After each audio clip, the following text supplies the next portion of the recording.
नमस्कार, स्वागत है आप सभी का हिस्ट्री 360 चैनल में। मैं रवि कुलरिया, लेक्चर राजस्थान से। आज के इस वीडियो में हम पढ़ेंगे सितंबर 2022 का करंट अफेयर, खासतौर से 1 से 20-21 तारीख के लगभग का मैंने लिए है फर्स्ट ग्रेड के अकॉर्डिंग। इसमें इंडिया और वर्ल्ड का भी मैटर है, लास्ट में मैंने थोड़ा सा मैटर राजस्थान का भी ऐड किया है। शुरुआत करते हैं बिना टाइम वेस्ट किए। क्वीन एलिजाबेथ, इनकी मृत्यु हो गई है, आप सभी जानते हैं, अखबार आप पढ़ते होंगे। 70 साल तक ब्रिटेन की ये महारानी रही और 8 सितंबर तारीख भी आप याद रख लेना, इनका निधन हो गया 96 वर्ष की आयु में। इनके पति थे प्रिंस फिलिप, और जिनकी काफ़ी पहले मृत्यु हो गई थी। इनकी अंत्येष्टि लंदन के वेस्टमिंस्टर एबे चर्च में होगी और अभी हुई है, शायद परसों के करीब। यहाँ पर इनका राज्याभिषेक हुआ था और यही इनकी अंत्येष्टि हुई है इसी चर्च के अंदर। अब राजा बनेंगे सबसे बड़े बेटे जो हैं चार्ल्स तृतीय। चार्ल्स नाम था, चार्ल्स तृतीय के नाम से राजा बनेंगे। मैग्दलेना एंडरसन, ये स्वीडन की पीएम है और जिनका अभी इन्होंने इस्तीफा दे दिया है क्योंकि वहाँ पर चुनाव हुए और 5 पार्टियों के गठबंधन को वहाँ पर बहुमत मिला है। पीएम कौन बना है अभी तक वहाँ पर डिसाइड नहीं हुआ है। तो मैग्दलेना एंडरसन स्वीडन की प्राइम मिनिस्टर हैं जिन्होंने इस्तीफा दिया है। अभी इसी प्रकार से जैसे इटली में भी चुनाव हो रहे थे तो वहाँ पर भी जॉर्जिया नाम की एक महिला को जीत मिली है। आज ही शायद उनको फाइनल राउंड की उनकी काउंटिंग हो रही है, तो वो भी, लेकिन वो थोड़ा सा मैंने इसलिए शामिल नहीं किया क्योंकि अभी थोड़ा लेट हो गया। इतना लेट तो शायद न आए आपके फर्स्ट ग्रेड के एग्ज़ाम में। चोलेंद्र शमशेर राणा, ये नेपाल की सुप्रीम कोर्ट के मुख्य न्यायाधीश हैं और जिनके ऊपर महाभियोग की कार्रवाई चल रही थी। अभी रिसेंटली उनको नज़रबंद कर दिया गया था सरकार ने, और वहाँ पर शेर बहादुर देवबा की सरकार है, प्रधानमंत्री हैं वो। यवो चोइनोड, ये एक उद्योगपति हैं अमेरिका के। इनकी कपड़ों की एक कंपनी है पेटागोनिया नाम की, और इन्होंने लगभग अपनी सारी ही संपत्ति जलवायु परिवर्तन से लड़ने वाले एक ट्रस्ट को दान कर दी थी। तो यवो चोइनोड एक उद्योगपति हैं अमेरिका के। महासा अमीनी, हालांकि ये फैक्ट थोड़ा सा लेट है। हिजाब नहीं पहनने के कारण इनकी मृत्यु हो गई थी ईरान के अंदर, क्योंकि ईरान में जुर्माना भी है, कोड़ों की सज़ा भी है, काफ़ी सारे मतलब पनिशमेंट मिलती है वहाँ पर जो औरतें हिजाब नहीं पहनती। तो इनकी हिरासत में मौत के बाद में वहाँ पर हिजाब के विरोध में आंदोलन चल रहा है, काफ़ी सारी महिलाएं प्रदर्शन कर रही हैं। तो हालांकि ये लगभग 20 के बाद ही घटना हुई है। हालांकि महासा अमीनी को गिरफ्तार पहले ही कर लिया गया था, लेकिन ये जो आंदोलन वाली घटनाएं हैं ये 20 के बाद की हैं। चेक गणराज्य, ये पहले का फैक्ट है, मुझे लगा शायद मैंने कभी किसी महीने में इसको मिस कर दिया होगा, तो मैंने इसको ऐड कर दिया क्योंकि जब रूस यूक्रेन युद्ध के बाद में मानवाधिकार परिषद से रूस हट गया था तो उसके बाद में एक स्थान खाली हो गया था 47 सदस्यों में से, तो उसके स्थान पर आपको चेक गणराज्य, जो चेक रिपब्लिक है यूरोपियन कंट्री, उसको शामिल किया गया था। चेनसाइट वाई, ये एक नया खनिज है जो चांद पर खोजा गया है चीन के वैज्ञानिकों के द्वारा, और ये ऐसा छठा खनिज है, और चीन चांद पर किसी खनिज को खोजने वाला तीसरा देश है। बहुत ज़्यादा मुझे इंपॉर्टेंट ये नहीं लगा। शंघाई सहयोग संगठन SCO, ये बहुत इंपॉर्टेंट फैक्ट है, लेटेस्ट भी है और वैसे भी इंपॉर्टेंट है। इसका 22वां शिखर सम्मेलन हुआ है, कहाँ पर? समरकंद में। उज्बेकिस्तान की राजधानी है, समरकंद में हुआ है 15 और 16 सितंबर को। भारत की ओर से भारत के प्रधानमंत्री ने इसमें भाग लिया और अगले साल भारत इसकी अध्यक्षता भी करेगा, शंघाई सहयोग संगठन। इसके अलावा इसमें एक बहुत इंपॉर्टेंट पॉइंट ये है कि इसमें 9वें देश के रूप में ईरान को शामिल किया गया है। पहले 8 कंट्री थी, अब 9 हो गई हैं। 2023 में SCO की अध्यक्षता भारत करेगा। मैंने 2 बार भूल में लिख दी है लाइन। अब इसमें देखिए इसकी स्थापना कब हुई थी? 2001 में। पहले शंघाई 5 नाम का एक शायद 1996 के आसपास एक संगठन बना था 5 देशों का, फिर उसमें शामिल कर लिया गया था उज्बेकिस्तान को, तो 6 सदस्य हो गए थे। फिर इस संगठन का दायरा बढ़ाते हुए और इसका नाम वगैरह भी चेंज करके शंघाई सहयोग संगठन कर दिया गया था। फिर 7वें और 8वें सदस्य के रूप में भारत और पाकिस्तान को इसमें शामिल करने के लिए 2015 में सहमति बनी और 2017 में इन्हें पूर्ण सदस्य के रूप में शामिल कर लिया गया था। तो अभी 9 सदस्य हो गए हैं, 9वां सदस्य ईरान है। मानव विकास सूचकांक, वेरी इंपॉर्टेंट, मतलब कोई ऐसी परीक्षा होती नहीं जिसमें मानव विकास सूचकांक के संबंध में प्रश्न नहीं आता हो। मतलब ये मानव विकास सूचकांक तब आता है तो उसके बाद में जो परीक्षाएं होती है उसमें किसी न किसी एग्जाम में जरूर पूछा जाता है। तो यूनाइटेड नेशनल डेवलपमेंट प्रोग्राम द्वारा प्रकाशित रिपोर्ट में, तो देखिए ये जो किसके द्वारा आता है ये रिपोर्ट, संयुक्त राष्ट्र के डेवलपमेंट प्रोग्राम, विकास कार्यक्रम NDPR की ओर से ये रिपोर्ट प्रकाशित होती है। इसमें 191 देशों की सूची है और भारत को मिला है 132वां स्थान। वही पिछले वर्ष 2020 में 131वां स्थान मिला था। भारत का human development index HDI score 0.633 रहा, जो कि पिछले साल की तुलना में 0.009 कम रहा है। 2020 में भारत का स्कोर 0.642 था, तो 0.633 और 0.009 कम रहा है, ये भी आप थोड़ा सा देख लेना। इस प्रकार Bharat medium human development category में बना हुआ है। और मीडियम ह्यूमन डेवलपमेंट कंट्री में शायद मेरे हिसाब से 47 हैं कि 43 के करीब देश हैं, वो ज़्यादा इतना इंपॉर्टेंट नहीं है बात वो। भारत के अन्य पड़ोसी देशों में देखें तो श्रीलंका 73, चीन 79, भूटान 127, बांग्लादेश 129, नेपाल 143 और पाकिस्तान 161वें पर है। हालांकि इतने तो याद रखने मुमकिन नहीं हो पाते। पहले 3 स्थान आप याद रख लें। पहले 3 स्थानों पर हैं स्विट्जरलैंड, नॉर्वे और आइसलैंड, और लास्ट स्थान पर है दक्षिणी सूडान, साउथ सूडान।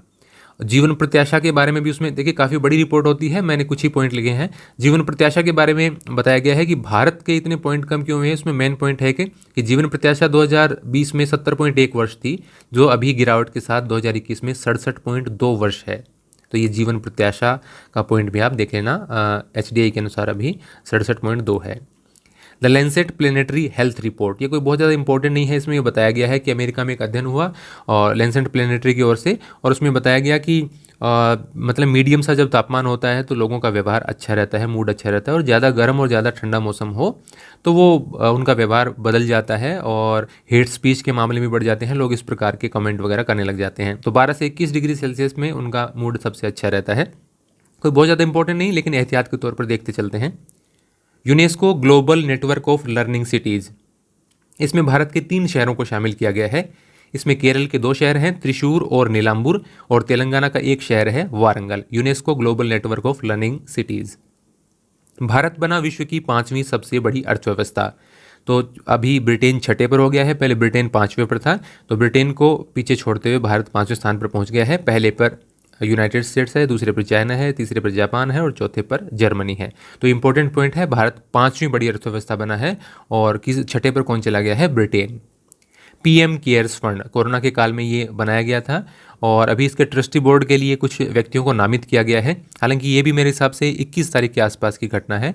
तो उद्योगपति रतन टाटा को उसमें शामिल किया गया है, पूर्व लोकसभा अध्यक्ष करिया मुंडा को, और सुप्रीम कोर्ट के पूर्व जज KT थॉमस को नामित किया गया है। इसके अलावा इसके PM केयर्स फंड के अध्यक्ष होते हैं प्रधानमंत्री भारत के। इसके अलावा उसमें जो सदस्य हैं उनमें एक हैं गृह मंत्री अमित शाह और दूसरी हैं वित्त मंत्री निर्मला सीतारमण।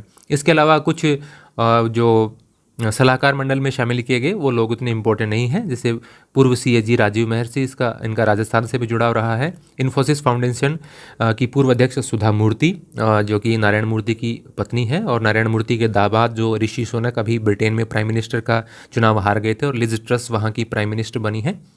तो इन्फोसिस फाउंडेशन की पूर्व अध्यक्ष सुधा मूर्ति है इसमें। पीरामल फाउंडेशन के पूर्व कार्यकारी अधिकारी आनंद शाह, ये सब सलाहकार मंडल में है। कोई बहुत इंपॉर्टेंट बात ये नहीं है। PM श्री योजना, ये बहुत इंपॉर्टेंट है।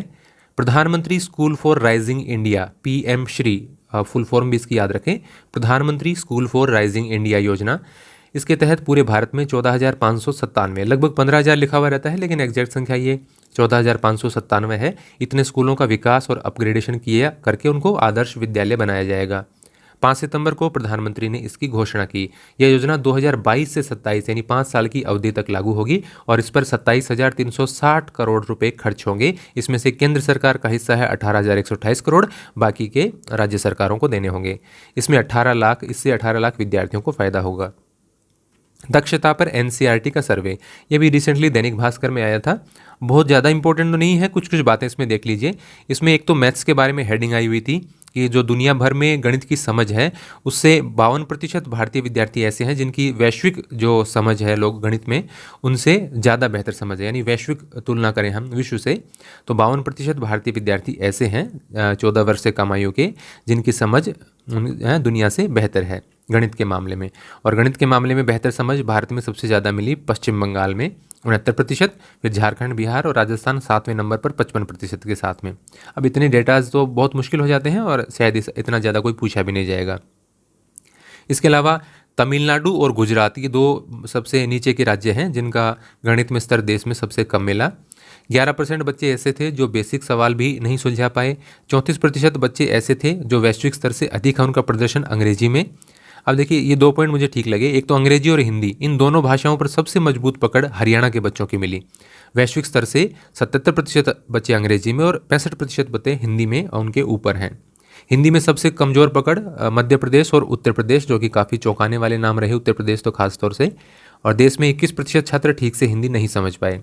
मातृभाषा को तेज़ी से पढ़ने लिखने और बोलने के मामले में पंजाबी भाषा के बच्चे सबसे तेज पाए गए। तो ये पंजाबी के बच्चे सबसे तेज अपनी मातृभाषा को पढ़ते लिखते बोलते हैं।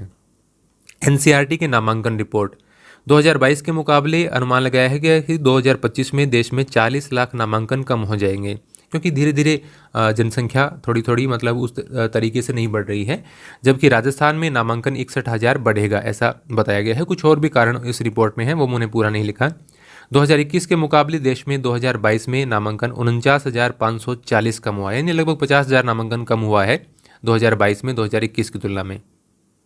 मुजीब छात्रवृत्ति, तो ये मुजीब बांग्लादेश की प्रधानमंत्री शेख हसीना के पिता हैं, मुजीबुर रहमान, और ये भारत यात्रा पर आई थी 2 दिन के लिए। तो इस दौरान प्रधानमंत्री नरेंद्र मोदी ने इस छात्रवृत्ति की घोषणा की है, जो कि 1971 के बांग्लादेश मुक्ति संग्राम, जो बांग्लादेश वाला उनको आज़ाद करवाने के लिए भारत पाकिस्तान के बीच में युद्ध हुआ था, उसमें गंभीर रूप से घायल हुए भारतीय सैनिकों के वंशजों को ये छात्रवृत्ति दी जाएगी। और इस दौरान बांग्लादेश की जो प्रधानमंत्री शेख हसीना है वो अजमेर में ख्वाजा मोइनुद्दीन चिश्ती की दरगाह पर भी जियारत करने के लिए पहुंची। राजपथ का नाम अब कर्तव्य पथ कर दिया गया है। सेंट्रल विस्टा जो नया सब कुछ बिल्डिंग्स नई बनाई जा रही हैं संसद भवन सहित, तो उसमें अब राजपथ जो था नाम, और उसका नाम अब कर्तव्य पथ कर दिया गया है। प्रधानमंत्री मोदी ने सितंबर में इसका उद्घाटन किया।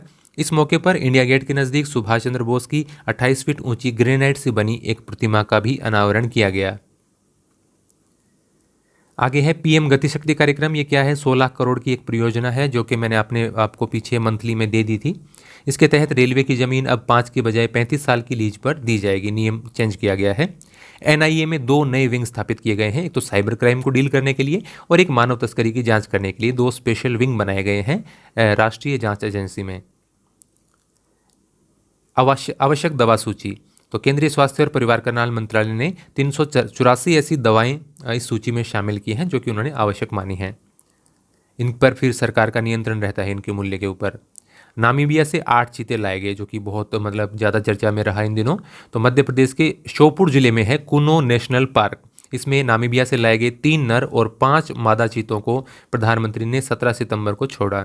ऐसे 50 चीते लाए जाने हैं, न सिर्फ मध्य प्रदेश के इस कुनो नेशनल पार्क में, बल्कि देश के कई और अन्य नेशनल पार्क में भी धीरे धीरे ये लाए जाएंगे। अभी 8 लाए गए हैं, जिनमें 3 नर हैं और 5 मादा हैं। तो 17 सितंबर को लाए गए ये। इनके अलग अलग नाम हैं सबके, जो कि मैंने उचित नहीं समझे यहाँ लिखने। एक का नाम प्रधानमंत्री ने अपनी ओर से दिया है आशा, क्योंकि ये 1952 में लुप्त हो चुकी थी। 70 साल से भारत में चीते नहीं थे, तो उन्होंने इसका एक का नाम आशा दिया है, एक मादा चीता का। तो कुनो पालपुर चीता परियोजना से राजस्थान के भी 2 जिलों को भविष्य में जोड़ा जाएगा, करौली और धौलपुर का। ऐसा भी एक न्यूज़ आई थी, तो ये भी मैंने यहाँ पे शामिल कर दी है। फॉक्सकॉन वेदांता प्लांट, ये भी बहुत चर्चित रहा है, क्योंकि इसको लेकर महाराष्ट्र और गुजरात में काफ़ी बयानबाजी रही। क्योंकि पहले ये अनुमान लगाया जा रहा था और बातें भी चल रही थी कि ये महाराष्ट्र में ये प्लांट लगेगा, क्योंकि बहुत बड़ी परियोजना है। 1.54 लाख करोड़ रुपए की परियोजना है। और अभी जो महाराष्ट्र के सीएम बने हुए एकनाथ शिंदे, जब वो पहले सीएम नहीं थे, उद्धव ठाकरे की सरकार में मंत्री थे, तब उन्होंने एक बार ये घोषणा भी की थी कि ये जो सेमीकंडक्टर बनाने वाला ये प्लांट है, ये महाराष्ट्र में लगने वाला है। लेकिन अचानक पिछले 1-1.5 महीने के दौरान ये जो फैसला है वो बदल दिया गया। और नहीं, फैसला आप कह सकते हैं कि पूरी तरह से महाराष्ट्र का हुआ तो नहीं था, लेकिन चर्चाएं चल रही थी। और ये गुजरात में अभी लगाया जाएगा, तो उसको लेकर महाराष्ट्र में काफ़ी बयानबाजी हुई है कि ये सब गुजरात जा रहा है, सारी चीज़ें गुजरात क्यों ले जाई जा रही हैं महाराष्ट्र से। तो ये एक दुनिया की जाने मानी सेमीकंडक्टर बनाने वाली कंपनी है फॉक्सकॉन, और भारत में खनन के लिए जाने वाली कंपनी वेदांता समूह, उसमें दोनों में करार हुआ है। और ये गुजरात में फैक्ट्री लगाने को लेकर उन्होंने एक समझौता किया है। 1.54 लाख करोड़ रुपए की परियोजना है। और क्योंकि अभी आपने ये भी देखा होगा कि गुजरात में सेमीकंडक्टर नीति लाई गई थी, शायद इसी के तहत वो प्लानिंग कर रहे थे। तो भारत में सेमीकंडक्टर नीति लाने वाला गुजरात पहला राज्य है। और दुनिया की बात करें तो दुनिया में सबसे ज़्यादा सेमीकंडक्टर हैं वो ताइवान में बनाए जाते हैं। तो भारत इसमें कुछ हद तक आत्मनिर्भर बनने की दिशा में प्रयास कर रहा है। भारत जोड़ो यात्रा, अभी ये कांग्रेस नेता राहुल गांधी ने शुरू की है 7 सितंबर को कन्याकुमारी से। हालांकि वैसे काफ़ी चर्चित बात है, लेकिन परीक्षाओं में इस प्रकार के प्रश्न नहीं पूछे जाते। लेकिन चूंकि यहाँ पर कांग्रेस शासित सरकार है तो संभवतः पूछा जा सकता है। तो 7 सितंबर को ये यात्रा कन्याकुमारी से शुरू हुई है। 150 दिनों तक ये यात्रा करेंगे राहुल गांधी और उनके सहयोगी। 3570 किलोमीटर का कुल सफर तय करेंगे, जिसके दौरान वो 12 राज्यों और 2 केंद्र शासित प्रदेशों से गुजरेंगे और 150 दिनों के बाद ये यात्रा श्रीनगर में समाप्त होगी। 14% से कम बढ़ोतरी पर नहीं मिलेगा मुआवजा। ये जीएसटी से संबंधित है, कोई ज़्यादा इंपॉर्टेंट नहीं है, क्योंकि अभी देखिए 30 जून 2022 से वो स्कीम बंद हो गई, जिसमें जीएसटी जब लागू हुआ था तब से ये स्कीम थी कि जिन राज्यों को पहले की तुलना में कम राजस्व मिलेगा उनके नुकसान की भरपाई केंद्र सरकार करेगी। अब केंद्र सरकार ने एक नया रूल लगा दिया था कि अभी सरकार भरपाई नहीं करेगी, लेकिन जिन राज्यों के जीएसटी संग्रह में 14% की बढ़ोतरी होती रहेगी उन्हीं को अब मुआवजा मिलेगा, उससे कम वालों को मुआवजा नहीं मिलेगा। तो कोई बिल्कुल भी मुझे नहीं लगता कि परीक्षा में पूछे जाने लायक फैक्ट है। कौशल विकास योजना में पुजारियों की ट्रेनिंग। कौशल विकास मंत्रालय देश भर में 1.72 लाख पुजारियों को ट्रेनिंग देगा। सबसे ज़्यादा 56,000 पुजारी तमिलनाडु के होंगे।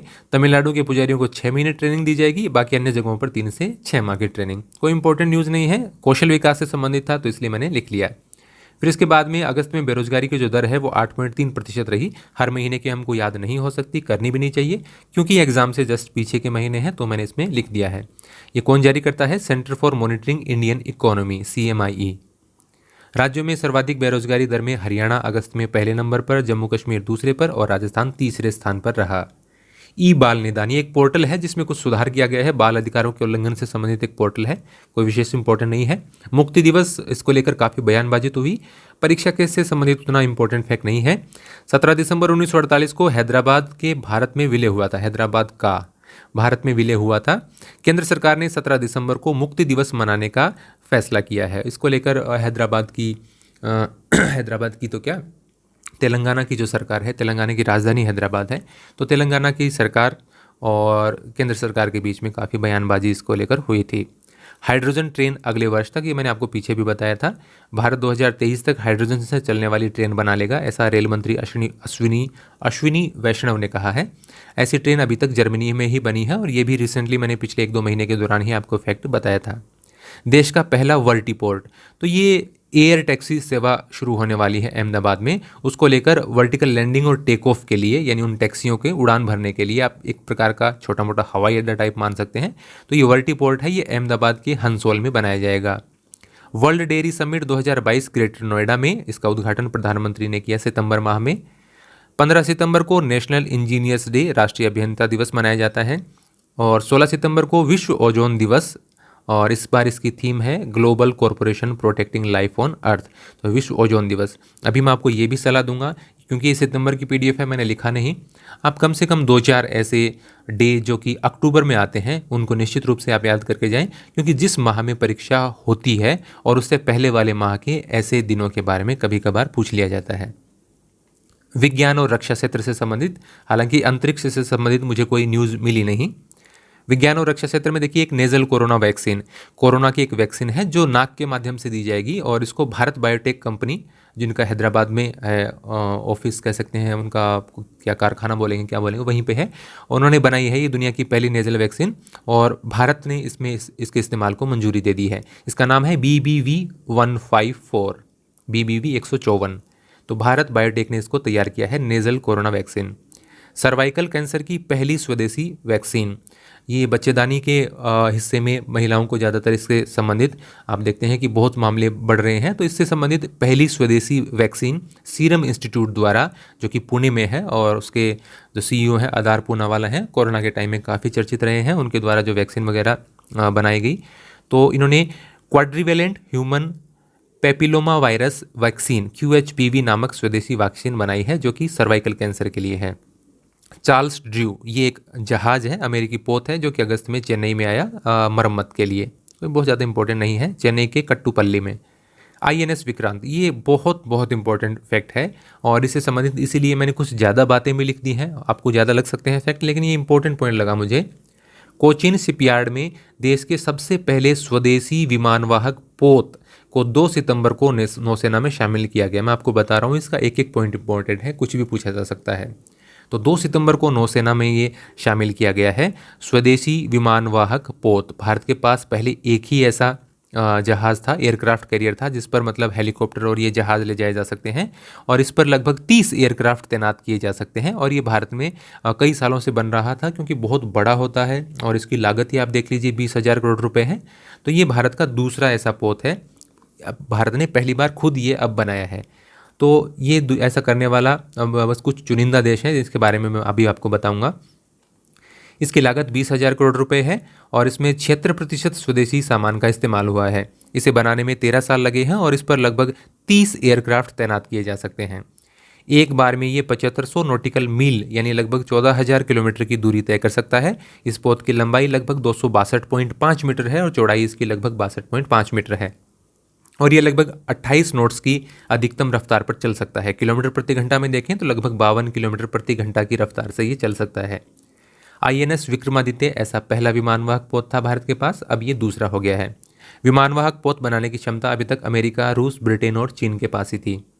इसी के साथ एक और INS तारागिरी है, तारागिरी ये तारा कर लेना इसको। प्रोजेक्ट 17A के तहत बना यह युद्धपोत सितंबर में जल में उतारा गया। वो कोई इंपॉर्टेंट फैक्ट नहीं है ज़्यादा। भारतीय नौसेना के ध्वज में बदलाव किया गया है और इसमें भारतीय झंडे के अलावा एक जो प्लस का निशान था उसमें से वो हटा दिया है। इसमें नीले रंग के अष्टकोणीय बैकग्राउंड पर सुनहरे रंग का एक प्रतीक चिन्ह है। अष्टकोणीय मतलब इस प्रकार से 8 कोणीय, अष्टकोण आपने गणित में पढ़ा होगा ना, इस प्रकार से 8 भुजाओं वाला वैसा है। उसमें नीला रंग है और उस पर सुनहरे रंग का एक प्रतीक चिन्ह है जो कि शिवाजी की शाही मोहर से लिया गया है और उसमें एक आदर्श हमारा नौसेना का आदर्श वाक्य सम नो वरुण है अंकित है। QRSAM ये देखिए हर महीने आता रहता है, क्योंकि देखिए इसका पहला परीक्षण हुआ, दूसरा हुआ, इसके 6 परीक्षण होने थे। तो अभी फाइनली शायद इस फैक्ट से हमारा पीछा छूट जाएगा, क्योंकि इसके 6 के 6 परीक्षणों को सफलतापूर्वक पूरा कर लिया गया है। तो ये सतह से हवा में मार करने वाली या फिर ड्रोन को तबाह करने वाली एक मिसाइल है, जिसका चांदीपुर उड़ीसा से परीक्षण किया गया भारतीय रक्षा अनुसंधान संगठन ने और भारतीय सेना ने। तो QRSAM क्विक रिएक्शन मिसाइल है ये। तो इसके सभी 6 परीक्षण सफलतापूर्वक पूरे कर लिए गए हैं। तेजस MK2 ये फाइटर जेट हैं और भारत खुद बनाएगा इनको और इसके लिए रक्षा समिति ने 6500 करोड़ रुपए की स्वीकृति दी है, केंद्रीय कैबिनेट की रक्षा समिति ने। जिमेक्स 2022 JIMEX जिमेक्स 2022 ये भारत और जापान की नौसेनाओं के बीच में अब सितंबर में अभ्यास हुआ बंगाल की खाड़ी में। महत्वपूर्ण व्यक्ति और स्थान, सूरत, यहाँ पर हिंदी दिवस के अवसर पर अखिल भारतीय राजभाषा सम्मेलन का आयोजन किया गया। अच्छा फैक्ट है, अखिल भारतीय राजभाषा सम्मेलन आयोजित किया गया। लद्दाख में भारत की पहली नाइट स्काई सेंचुरी स्थापित की जाएगी।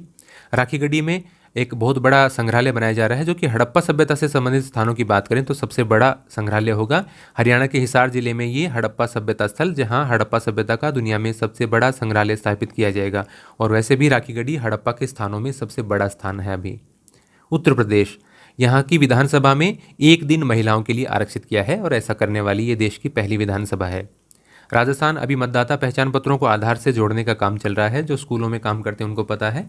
और इसमें अभी सबसे ज़्यादा मतदाता पहचान पत्रों को आधार से जोड़ने में राजस्थान ने सफलता प्राप्त की है। हालांकि कुछ दिनों में आंकड़े चेंज हो जाएंगे, क्योंकि जिसकी जनसंख्या ज़्यादा होगी उनके लोग आधार से ज़्यादा जुड़ेंगे। तो अभी तो ये इन दिनों के लिए आप मान सकते हैं कि कुछ ठीक फैक्ट है, अगले महीने तो इसका कोई महत्व नहीं रह जाएगा। मोरबी, गुजरात, तो यहाँ ये पहले का फैक्ट था और मुझे कहीं अचानक से मिला तो मैंने लिख दिया। तो 108 फीट ऊंची ये प्रतिमा थी हनुमान जी की, जिसका अनावरण प्रधानमंत्री ने किया था मोरबी, गुजरात में। हजीरा, गुजरात में यहाँ पर रिलायंस इंडस्ट्रीज़ के द्वारा एक कार्बन फाइबर प्लांट लगाया जाएगा, जो कि भारत का पहला है और दुनिया का सबसे बड़ा कार्बन फाइबर प्लांट है।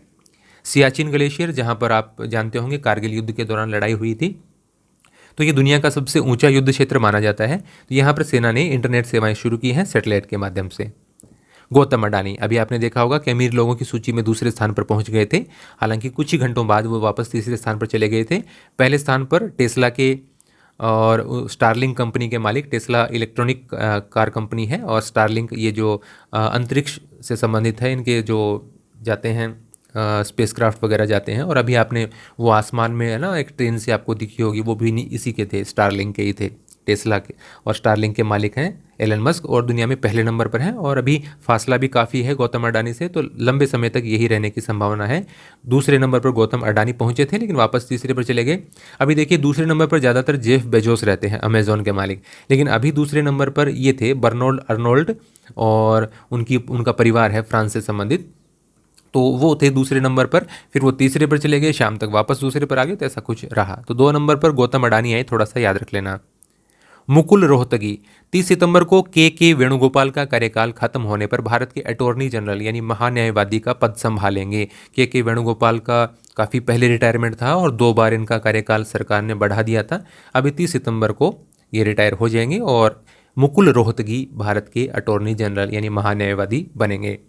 एल गणेशन, अभी जब जगदीप धनखड़ पश्चिम बंगाल के राज्यपाल थे और बाद में उपराष्ट्रपति चुन लिए गए भारत के, तो इनके स्थान पर जो मणिपुर के राज्यपाल हैं एल गणेशन, उनको अतिरिक्त प्रभार सौंपा गया था पश्चिम बंगाल का। नए वहाँ पर नहीं बनाए गए हैं अभी तक कोई, तो जो मणिपुर के राज्यपाल हैं उन्हीं को अतिरिक्त प्रभार सौंपा गया है। के शैलजा, ये CPIM यानी कम्युनिस्ट पार्टी ऑफ इंडिया मार्क्सवादी के नेता हैं, जिन्हें मैग्सेसे पुरस्कार अभी प्रदान करने की घोषणा हुई थी, जो इन्होंने लेने से इनकार कर दिया है। शायद आपको याद होगा कोरोना काल में केरला में जब ये स्वास्थ्य मंत्री हुई थी, तो इनके जो प्रबंधन था, इनका जो काम करने का तरीका था, उसको लेकर काफ़ी सारी इनकी सराहना की गई थी और उसी को लेकर इनको ये मैग्सेसे पुरस्कार दिया गया है। लेकिन कम्युनिस्ट पार्टी ऑफ इंडिया यानी अपने जो अध्यक्ष हैं, उनके जो पोलित ब्यूरो है उसके सदस्यों के साथ चर्चा करने के बाद में इन्होंने इनकार कर दिया। कारण कम्युनिस्ट पार्टी ने ये बताया कि जो रेमन मैग्सेसे थे वो मतलब कम्युनिस्टों के खिलाफ थे, तो इसलिए हम उनके नाम पर कोई पुरस्कार नहीं लेंगे। DY चंद्रचूड़, ये सुप्रीम कोर्ट में अभी जज हैं, जिनको नालसा यानी राष्ट्रीय विधिक सेवा प्राधिकरण का 31वां कार्यकारी अध्यक्ष बनाया गया है, DY चंद्रचूड़ को। RK शिशिर, ये मुंबई जोन के विद्यार्थी हैं। अभी JEE एडवांस का रिजल्ट आया था, तो 87.22% अंक प्राप्त करके ये देश में पहला स्थान इन्होंने प्राप्त किया था। कोई बहुत इंपॉर्टेंट फैक्ट नहीं है, हालांकि अधीनस्थ बोर्ड वाले कई बार इस तरह की चीज़ें पूछ लेते हैं, उनका कोई आइडिया नहीं रहता। अपने RPSC में ऐसा क्वेश्चन आने की संभावना कम है। RK शिशिर हैं, छात्र हैं, पहले स्थान पर रहे। देविका बुलचंदानी, ये मूल रूप से भारत की हैं और अमेरिका में रहती हैं। अमृतसर में इनका जन्म हुआ था और ये दुनिया की सबसे बड़ी एक एड एजेंसी है ओगिलवी, उसकी CEO बनी हैं। संतोष यादव, प्रसिद्ध पर्वतारोही संतोष को RSS ने दशहरा उत्सव के लिए मुख्य अतिथि बनाया है। राष्ट्रीय स्वयंसेवक संघ ने पहली बार किसी महिला को एक मुख्य अतिथि चुना है दशहरा के कार्यक्रम के लिए, जो अभी होने वाला है। अभी दशहरा आने वाला है तो उस पर होगा। हालांकि ये फैक्ट राजस्थान में अभी पूछे जाने की संभावना नहीं है, ये डिपेंड करता है कहाँ पर किसकी सरकारें चल रही हैं, तो उसके हिसाब से भी थोड़ा प्रश्नों को देने का प्रयास या उनको रोकने का प्रयास किया जाता है। तो मुझे नहीं लगता कि RSS से संबंधित प्रश्न है वो अभी राजस्थान की परीक्षा में आने की संभावना है। अनवर हुसैन शेख, विश्व व्यापार संगठन ने इनको व्यापार पर तकनीकी बाधाओं की एक समिति है उसका अध्यक्ष बनाया है। दाऊद इब्राहिम पर राष्ट्रीय जांच एजेंसी ने 25 लाख रुपए का इनाम घोषित किया है। लक्ष्मण नरसिम्हन, भारतीय मूल के लक्ष्मण अमेरिकी कॉफ़ी कंपनी है स्टारबक्स, काफ़ी महंगी कॉफ़ी आती है और काफ़ी बड़ी कंपनी है, दुनिया भर में इनके जो स्टोर हैं वो खुले हुए हैं, कॉफ़ी स्टोर। तो ये भारतीय मूल के हैं लक्ष्मण नरसिम्हन, जो कि इसके CEO चुने गए हैं। हालांकि ये पदभार अप्रैल 2023 में संभालेंगे। विजय सांपला राष्ट्रीय अनुसूचित जाति आयोग के अध्यक्ष हैं और शायद कई दिन पहले से हैं ये, मैंने शायद पीछे इसका भूल गया था मैं नाम लिखना, तो मैंने इनका नाम लिख दिया है। राष्ट्रीय अनुसूचित जाति आयोग के अध्यक्ष। वैसे भी आप राजस्थान के और केंद्र के इस प्रकार के अध्यक्ष और जो कुछ आयोगों के आप ये सारी चीज़ें देख लेना, कैबिनेट वगैरह, क्योंकि मंथली में हो सकता है मैं नहीं लिख पाऊँ, क्योंकि मंथली में उनकी न्यूज़ जिनकी आती है वही मैं लिखता हूँ, तो वो आप पर रहेगा कि आप जो मंत्रिमंडल वगैरह है, आयोगों के अध्यक्ष वगैरह हैं, वो आप अपने स्तर पर तैयार करने का प्रयास करें।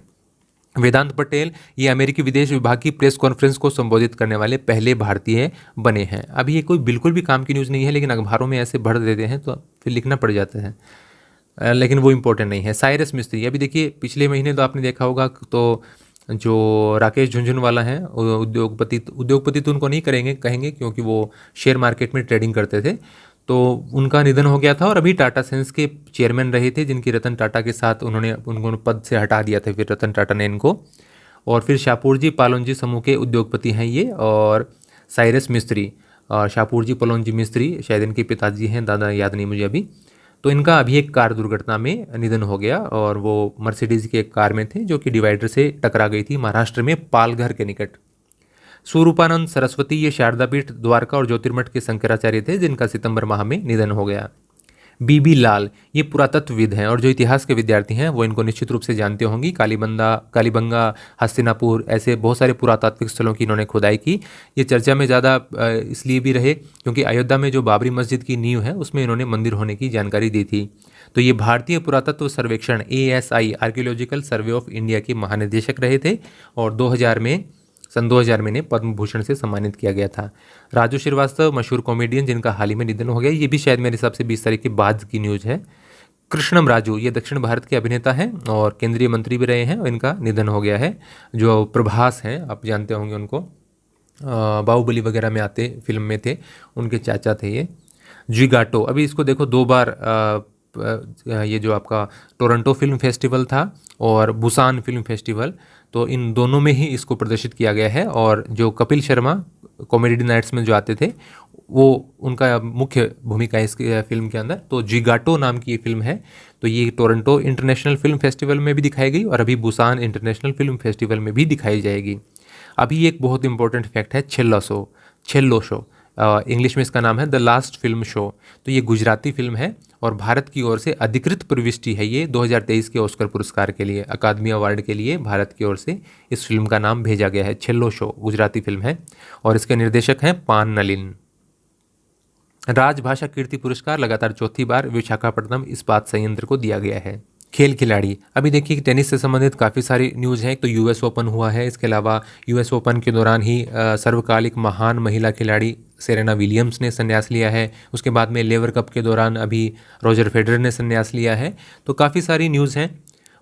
142वां US ओपन अमेरिकी ओपन है तो अमेरिका में ही ये खेला जाता है। पुरुष एकल खिताब अब की बार जीता है स्पेन के 19 वर्षीय कार्लोस अल्कारेज ने। ये जो स्पेन के राफेल नडाल हैं उनकी एकेडमी में ही तैयारी करते हैं। इन्होंने नॉर्वे के कैस्पर रूड को हराया है और इनका ये पहला ग्रैंड स्लैम खिताब है। 19 वर्ष इनकी आयु है और ATP रैंकिंग में ये पहले स्थान पर पहुंचने वाले दुनिया के सबसे कम उम्र के खिलाड़ी बन गए हैं। अभी ये दुनिया में पहले नंबर पर है ATP रैंकिंग में। और ये पीट सैम्प्रास वाला तो इतना इंपॉर्टेंट नहीं है। देखिए ये US ओपन हो गया, अब 4 ओपन होते हैं साल की शुरुआत में। आपके ऑस्ट्रेलियन ओपन होता है, उसके बाद में एक आपके विंबलडन होता है, फिर फ्रेंच ओपन होता है और फिर ये US ओपन होता है। 4 ग्रैंड स्लैम होते हैं साल में, तो इस साल का आप लास्ट ग्रैंड स्लैम मान लो US ओपन या इसको अमेरिकी ओपन कह दो आप। महिला एकल खिताब जीता है पोलैंड की ईगा स्वीटेक ने और ऐसा करने वाली वे पोलैंड की पहली खिलाड़ी हैं। इन्होंने ट्यूनीशिया की ओंस जेब्यूर को 2 सेटों में हराया। फाइनल मुकाबला न्यूयॉर्क के ऑर्थर एश स्टेडियम में खेला गया और ये US ओपन खिताब जीतने वाली पहली पोलिश महिला खिलाड़ी हैं। टोटल इनका ये तीसरा ग्रैंड स्लैम खिताब है, हालांकि US ओपन इन्होंने पहली बार जीता है। पुरुष डबल खिताब राजीव राम और जो सेलिसबरी ने जीता। हालांकि डबल वाले याद रखने थोड़े से मुश्किल होते हैं, लेकिन एक बार देख लो क्योंकि लेटेस्ट है ना इसलिए।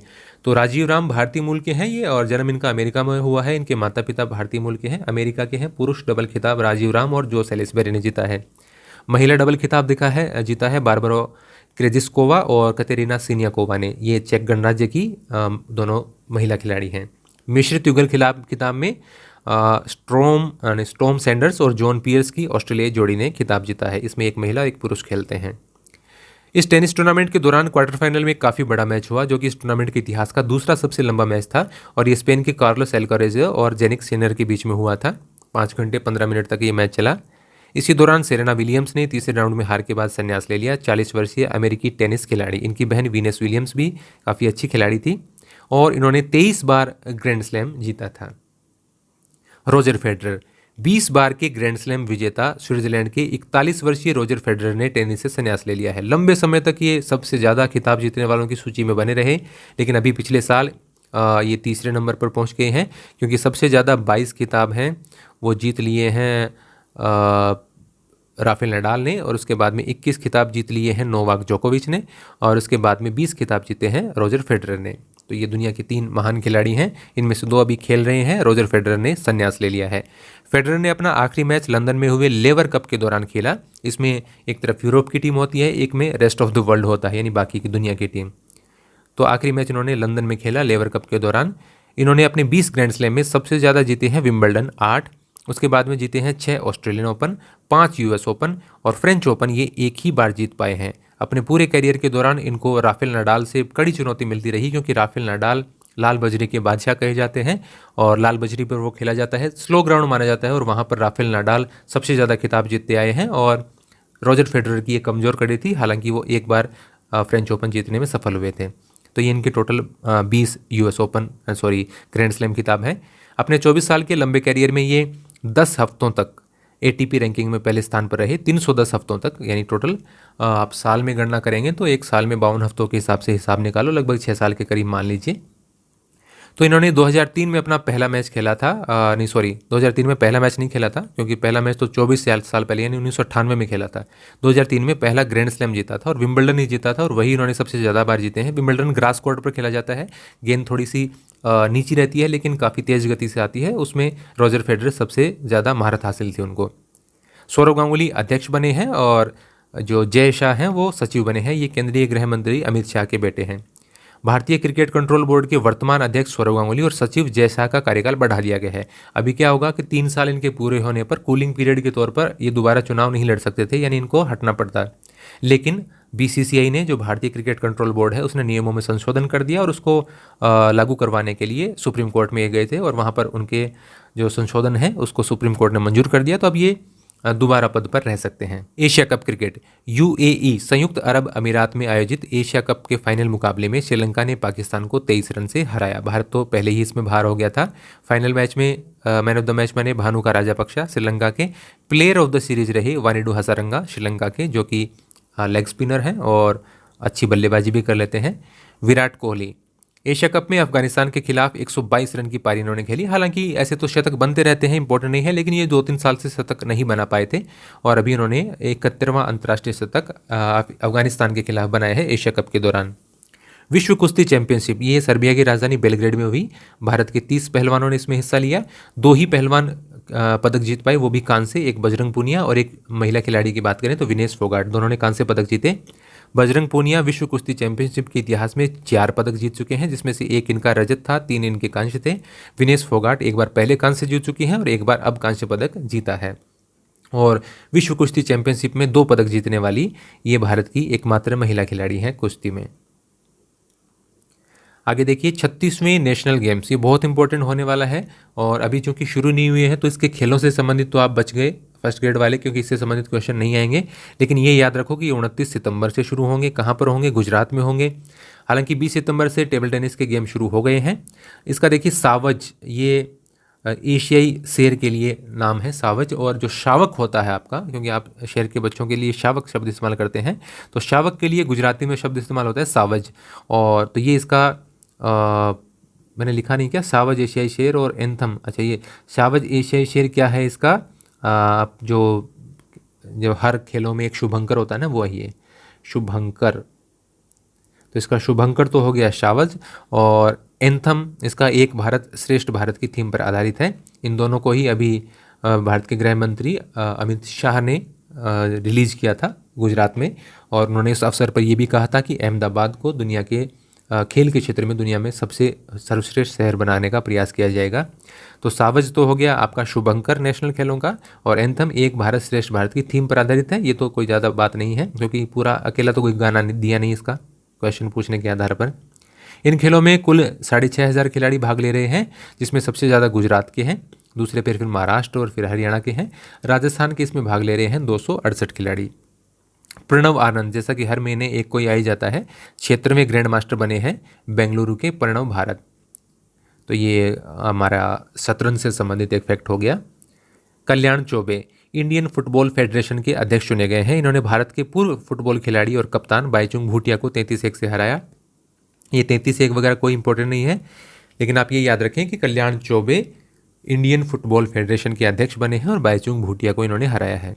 शंकर मुथुसेमी, ये 18 वर्षीय बैडमिंटन खिलाड़ी हैं तमिलनाडु के, और अभी जूनियर लेवल में दुनिया में नंबर 1 पर पहुंचे हैं शंकर मुथुसेमी। एमआर पूवम्मा, इन पर पहले भी बैन लगा था डोप टेस्ट में विफल होने के कारण, फिर इनको छूट वगैरह कुछ दे दी गई थी। अभी 2 साल का इन पर फिर प्रतिबंध लगाया गया है, क्योंकि ये डोप टेस्ट में विफल पाई गई हैं। रॉबर्ट लेवांडोव्स्की बहुत बेहतरीन फुटबॉल खिलाड़ी हैं पोलैंड के, और इनसे संबंधित पुरस्कार वगैरह भी मैंने पीछे आपको बता दिए थे। तो अभी चैंपियंस लीग फुटबॉल, ये क्लब फुटबॉल में सबसे बड़ा टूर्नामेंट होता है। जैसे क्लब क्रिकेट की बात करें तो आईपीएल सबसे बड़ा टूर्नामेंट होता है। तो ये चैंपियंस लीग फुटबॉल दुनिया में फुटबॉल का सबसे बड़ा क्लब टूर्नामेंट माना जाता है। और बार्सिलोना से अब की बार ये खेलने उतरे हैं रॉबर्ट लेवांडोव्स्की। तो अब की बार इन्होंने टीम चेंज की है, तो इन्होंने पहले ही मैच में 3 गोल कर दिए हैं। तो इस प्रकार 3 अलग अलग टीमों से हैट्रिक बनाने वाले वो दुनिया के पहले खिलाड़ी बने हैं। फर्स्ट ग्रेड के लिहाज से मुझे कोई इंपॉर्टेंट फैक्ट ये नहीं लगता। आईसीसी T20 विश्व कप ये 16 अक्टूबर से ऑस्ट्रेलिया में शुरू होने वाला है। 16 टीमें इसके अंदर भाग लेंगे। तो ये याद रखो भी, आईसीसी T20 वर्ल्ड कप 2022 कहाँ पर होगा? ऑस्ट्रेलिया में। पुरुष हॉकी वर्ल्ड कप 2023 ये उड़ीसा में आयोजित होगा जनवरी 2023 में। युग जेलानी इनका पहला भी आया था, इन्होंने भी रिसेंटली जब 4 खिताब जीते थे। अभी ये फिर 2 खिताब जीते हैं, एक रजत और एक कांस्य। तो पहले ये जूनियर वर्ग में जीते थे, अभी इन्होंने सीनियर वर्ग में भी खिताब जीता है। तो उदयपुर के तैराक हैं जिन्होंने गुवाहाटी में सीनियर वर्ग में एक रजत और एक कांस्य पदक जीता। एक 400 मीटर आईएम में इंडिविजुअल मेडले में रजत और 100 मीटर फ्री स्टाइल में कांस्य पदक जीता। इतना तो कुछ याद नहीं रहता सबको। तो राजस्थान तैराकी संघ के अध्यक्ष अनिल व्यास हैं, उन्होंने पुरस्कार देने की घोषणा की। कांस्य जीता उस दिन तो उन्होंने कहा कि 25,000 देंगे, दूसरे दिन रजत जीत गए तो उन्होंने कहा कि 50,000 रुपये देंगे। कामरेड मैराथन कोई इंपॉर्टेंट नहीं है, दक्षिण अफ्रीका में आयोजित हुई है। ये मतलब 1 साल ऊपर की ओर दौड़ना होता है, इसमें 1 साल नीचे की ओर दौड़ना होता है। करंट अफेयर ऑफ राजस्थान, अभी देखिए राजस्थान का करंट अफेयर डायरेक्टली आपके सिलेबस के अंदर नहीं है, तो हम बहुत ज़्यादा चीज़ें नहीं पढ़ेंगे। जैसे राजस्थान हैंडीक्राफ्ट पॉलिसी ये 17 सितंबर को लॉन्च हुई है, तो ये थोड़ा सा देख लेना। और 2026 तक ये प्रभावित रहेगी। और बाकी इसमें काफ़ी सारी चीज़ें हैं जो कि यदि सेकंड ग्रेड और थर्ड ग्रेड का एग्जाम होता तो निश्चित रूप से मैं कहता कि आप पूरा ध्यान दो, लेकिन फर्स्ट ग्रेड के लिए राजस्थान वाला इतना इंपॉर्टेंट नहीं है, तो ये कुछ ज़्यादा आपको याद रखने की आवश्यकता नहीं है। आपका मन करे तो यहाँ पर पढ़ लेना। फिर इसके बाद में है स्वास्थ्य का अधिकार, ये भी लेट आया है, 20 तारीख के बाद में आया है। विधानसभा सत्र जब शुरू हुआ तो ये स्वास्थ्य का अधिकार संबंधी बिल भारत में पहली बार किसी विधानसभा में पेश किया गया। इस पर काफ़ी विवाद हुआ, बाद में इसको प्रवर समिति को भेज दिया गया। इलेक्ट्रिक व्हीकल पॉलिसी का मैंने आपको पहले भी बताया था, और इसमें 1.60 लाख यानी 1,60,000 वाहनों को राजस्थान सरकार 10,000 से 5 लाख तक का अनुदान करेगी, जो सबसे पहले रजिस्ट्रेशन करेंगे। इसके अलावा दुपहिया वाहनों को 2 से 10,000 रुपये का अनुदान मिलेगा। इंदिरा रसोई, जैसे बजट में घोषणा की गई थी इंदिरा रसोई 1000 खोली जाएंगी, तो अब 870 तक तो पहुंच गई हैं। अभी 512 नई रसोइयाँ शुरू करने के बाद में 8 रुपये में भोजन मिलता है। और ये पढ़ लेना, क्योंकि योजना इंदिरा रसोई योजना है उसमें आ जाता है ये। इंदिरा गांधी शहरी रोजगार गारंटी योजना, डेट याद रख लेना बस, 9 सितंबर 2022 को शुरू हुई है। 100 दिन का रोजगार मिलेगा। 18 से 60 वर्ष के लोग इसमें पात्र हैं, क्योंकि इसी महीने में शुरू हो रही है ना, इसलिए आप याद रख लेना। स्काडा प्रशिक्षण के लिए ट्रेनिंग सेंटर, तो ये स्काडा सिस्टम है वो बांधों पर लगाया जाता है उनके बेहतर संचालन के लिए। तो ऐसा ट्रेनिंग सेंटर पहले पुणे में था और देश में दूसरा कोटा में खोला गया है। तो ये अच्छा फैक्ट है सेकंड ग्रेड और थर्ड ग्रेड के एग्जाम के लिए। दो मिशन बुनियाद, ये शिक्षा मंत्री BD कल्ला ने किसके सहयोग से, कैवल्या एजुकेशन फाउंडेशन, पीरामल फाउंडेशन की एक संस्था है, उसके सहयोग से राज्य के 33 जिलों के 20 लाख शिक्षार्थियों के लिए डिजिटल शिक्षण अधिगम हेतु ये मिशन बुनियाद कार्यक्रम का शुभारंभ 5 सितंबर 2022 को किया गया है। मिशन सुरक्षित बचपन, ये बूंदी में किया गया है। मासूम बालिकाओं को हैवानियत से बढ़ती जो हैवानियत से संबंधित है उनके साथ मतलब जो जातियाँ होती हैं उसको रोकने के लिए बूंदी पुलिस ने शुरू किया है। लिंगानुपात में बांसवाड़ा पहले और चूरू दूसरे नंबर पर, ये अभी रिसेंटली रिपोर्ट आई है जो 3-4 महीनों की आती है। PCTS pregnancy child trekking and health management service report के अनुसार अप्रैल से जुलाई 2022 में बांसवाड़ा का लिंगानुपात 997 व चूरू का 995 रहा। राज्य का लिंगानुपात भी 4 बढ़कर 935 रहा है। ये अप्रैल से जुलाई की रिपोर्ट आई है PCTS की, और इसमें पहले नंबर पर बांसवाड़ा 997 है, फिर चूरू 995 है और राज्य का रहा है 935। तो 33 में से 18 जिले ऐसे हैं जिनका लिंगानुपात बढ़ा है। रणभूमि श्रद्धांजलि यात्रा ज़्यादा इंपॉर्टेंट नहीं है। 1971 के भारत पाक युद्ध की स्मृति में मेहरानगढ़ से शुरू हुई और फिर ये जोधपुर में समाप्त हो गई। रुद्र, इससे संबंधित मैंने पिछले महीने में आपको बता दिया था, लेकिन अब इसकी डेट चेंज हो गई। पहले ये 8 अक्टूबर को एयरफोर्स डे पर ये आने थे हेलीकॉप्टर, ये स्क्वाड्रन तैनात होनी थी और रक्षा मंत्री राजनाथ सिंह का कार्यक्रम था। अभी इसको पहले कर दिया गया है, 3 अक्टूबर को ही ये लाइट कॉम्बैट हेलीकॉप्टर जो अटैक हेलीकॉप्टर हैं, स्वदेशी अटैक हेलीकॉप्टर, तो ये 3 की पहली जो खेप है वो अभी यहाँ पर लाई जाएगी और एयरफोर्स स्टेशन पर तैनात की जाएगी जोधपुर के अंदर। SMS हॉस्पिटल में अभी एक कारण की दुर्लभ सर्जरी की गई। प्राइवेट अस्पतालों में, देश में कई चुनिंदा अस्पतालों में ऐसा होता है, लेकिन किसी देश के यानी भारत के किसी सरकारी अस्पताल में ऐसा पहली बार हुआ है। तो ये एक न्यूज़ थी, कोई ज़्यादा इंपॉर्टेंट यहाँ पर फर्स्ट ग्रेड के लिहाज से लग नहीं रही, देख लेना। कोटा में डिफेंस एक्सपो हुआ, ये आप देख लेना। दशहरा मैदान में 2 दिन तक ये डिफेंस एक्सपो, या हिंदी में कहें तो रक्षा प्रदर्शनी और नेशनल MSME कॉन्क्लेव था। इसका आयोजन 11 से 12 सितंबर को किया गया। डॉक्टर CP जोशी और दिव्या मदेरणा ये सम्मानित हुए हैं। डॉक्टर CP जोशी विधानसभा अध्यक्ष हैं। अभी जब मैं आज कह रहा हूँ तो अभी आगे क्या होगा पता नहीं। और दिव्या मदेरणा जोधपुर के ओसियां से विधायक हैं। तो भारतीय छात्र संसद के द्वारा पुणे में इनको पुरस्कृत किया गया है। भारत में आदर्श विधानसभा अध्यक्ष के रूप में डॉक्टर CP जोशी को और आदर्श विधायक के रूप में दिव्या मदेरणा का चुनाव इन्होंने किया है। सुनीता और दुर्गादाम मुआल शिक्षक हैं ये दोनों, और शिक्षक दिवस के अवसर पर इनको सम्मानित किया गया है। देश भर के 46 शिक्षकों को राष्ट्रपति ने सम्मानित किया। इसमें से राजस्थान में से सुनीता हैं, और इनका पूरा नाम पता नहीं मुझे, मैं देख नहीं पाया। और दुर्गाराम मुवाल हैं शामिल, जो इन्होंने काफ़ी सारे बच्चों को बाल मजदूरी वगैरह से बचाया था। डॉक्टर सरोज मीणा, इनको NSS राष्ट्रीय सेवा योजना के लिए अवार्ड भारत में 10 लोगों को दिया जाएगा। इसमें से एक है राजस्थान की अलवर की डॉक्टर सरोज हैं। तो 24 सितंबर को इनको सम्मानित किया गया। हालांकि 24 सितंबर का इफेक्ट नहीं है, इनकी जो घोषणा है वो 20 सितंबर से पहले हो गई थी। ये पुरस्कार समारोह 24 सितंबर को आयोजित हुआ। स्वाति राठौड़, ये अजमेर की हैं, एयरफोर्स में कार्यरत हैं, और जो चिनूक हेलीकॉप्टर है उसको उड़ाने के लिए इनका चयन किया गया है। KK गुप्ता डूंगरपुर नगर परिषद के पूर्व सभापति हैं, जिनको केंद्रीय जल शक्ति मंत्रालय ने स्वच्छ भारत मिशन ग्रामीण सेकंड जो अभी चल रहा है उसके लिए राष्ट्रीय योजना स्वीकृति समिति का सदस्य बनाया गया है। कोई ज़्यादा इंपॉर्टेंट नहीं है। कॉलविन शील्ड क्रिकेट प्रतियोगिता अभी 1-2 दिन पहले समाप्त हुई है। ये इसमें जयपुर ने कोटा को 8 विकेट से हराकर ट्रॉफी जीती है। 2-3 दिन तो पहले नहीं, शायद 19 के आसपास, 18-19 को पूरी हुई होगी। तो कॉलविन शील्ड क्रिकेट प्रतियोगिता जयपुर ने जीती है कोटा को हराकर। देवेंद्र झाझड़िया, ये चूरू जिले के जो जेवलिन थ्रोअर हैं। तो मोरक्को में, जो अफ्रीकी देश है मोरक्को, वहाँ पर world para athletics grand prix में जेवलिन थ्रो में रजत पदक इन्होंने जीता है। इसका स्वर्ण पदक भी भारत के ही खिलाड़ी ने जीता था, जिनका नाम था अजीत कुमार। तो ये फैक्ट आप देख लेना अच्छे से, मैं इसको हाईलाइट करना भूल गया हूँ। वेस्ट जोन सीनियर बास्केटबॉल प्रतियोगिता, वेस्ट जोन की प्रतियोगिता बास्केटबॉल की, अभी वैसे तो जोन वाइज एक दूसरी भी ट्रॉफी चल रही थी क्रिकेट की, वो तो आपको नहीं पढ़नी है। भावनगर गुजरात में आयोजित हुई ये प्रतियोगिता, और इसमें पुरुष में तो राजस्थान की टीम चैंपियन हुई है और महिला राजस्थान की टीम वो दूसरे नंबर पर रही है। राजीव गांधी ग्रामीण ओलंपिक खेल जो 5 अक्टूबर को समाप्त होने वाले थे, अभी 13 अक्टूबर को समाप्त होंगे। उनका जो जिला स्तरीय और जो राज्य स्तरीय कार्यक्रम था वो थोड़ा सा चेंज हो गया था, जो मैंने आपको ग्रुप में भेज दिया था। तो ये कुछ यहाँ पर फैक्ट थे इसके संबंध में। यदि आप इससे संबंधित टेस्ट देना चाहते हैं और टॉपिक वाइज आप टेस्ट देना चाहते हैं तो हमारी एप्लीकेशन को आप डाउनलोड कर सकते हैं। इनकी PDF वगैरह भी, इनके टेस्ट वगैरह देने के लिए आप वहाँ जा सकते हैं। यदि आपको ये वीडियो अच्छा लगा है तो लाइक ज़रूर करें, कमेंट जरूर करें और बने रहें हमारे साथ। धन्यवाद।